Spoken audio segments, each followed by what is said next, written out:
The depth. আমরা অনেক সময় খুঁজে পাই না, কেন আমি তো অনেক খারাপ আছি, কেন বলবো আলহামদুলিল্লাহ?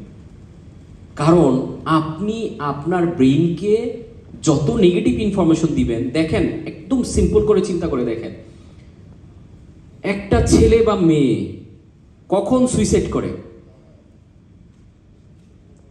ধরেন ওর সাথে একটা খারাপ ঘটনা ঘটেছে, ঘটার পরে ওর ব্রেনকেও বলে যে আই এম দ্য ওয়ার্থলেস, আমি ওয়ার্থলেস, এই পৃথিবীতে কেউ আমাকে ভালোবাসে না, আমার এই পৃথিবীতে বেঁচে থাকার দরকার নাই। ব্রেন বলে yes boss, you are right.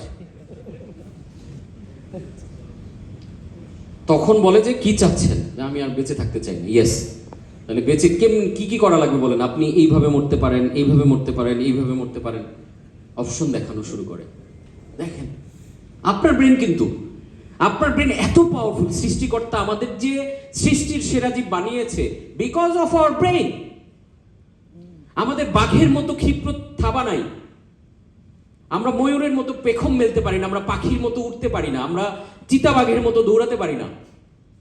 তাহলে কেন আমরা সেরা?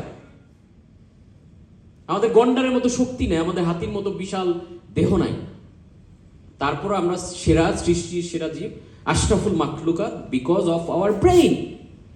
যেই জিনিসটার জন্য আপনি সৃষ্টির সেরা জীব, আপনি ওই জিনিসটা চালানোই শিখলেন না, একটা জীবন পাড়ি দিয়ে চলে যাই আমরা। আর চালাতে না জানলে আপনার ব্রেন আপনাকে খুনও করে ফেলতে পারে। He is blind.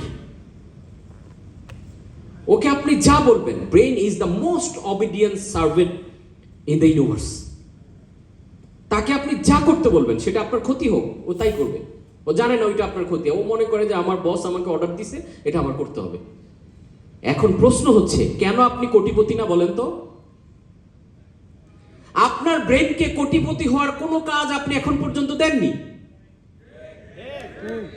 আপনি বলছেন যে আমি কোটিপতি হতে চাই, কোটি টাকা আর্ন করতে চাই, তুমি প্ল্যান করো। এই সেলফ টক তো করেন নাই, এই প্রোগ্রাম তো ওকে দেন নাই। আপনার মোবাইলে ধরেন